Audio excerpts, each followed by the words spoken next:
Vic has permission to drink water. Sit in the mine if you want. Are you on one?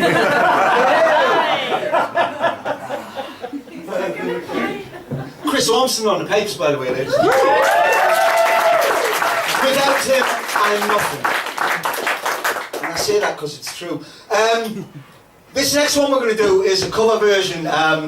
It's the first poem I can ever remember hearing in my life. My dad used to recite it in the car when I was a kid, which tells you a fucking lot about our family.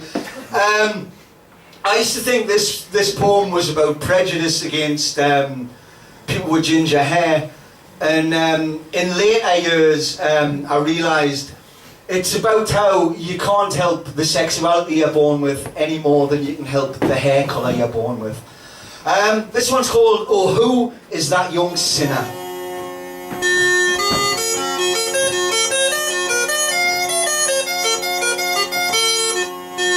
Oh, who is that young sinner with the handcuffs on his wrists? And why do people moan at him and wave their angry fists? And wherefore is he wearing such a conscience-stricken air? They're taking him to prison for the colour of his hair. 'Tis a shame of human nature, such a head of hair of his. In the good old times was hanging for the colour that it is. But hanging isn't good enough, and flaying would be fair for the nameless and abominable colour of his hair.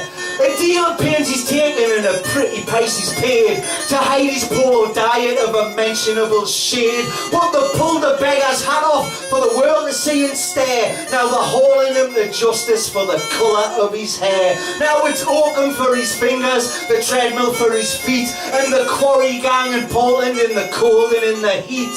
And in between his labours, in the time he has to spare, he can curse the God that made him for the colour of his hair. He can curse the God that made him for the colour of his hair.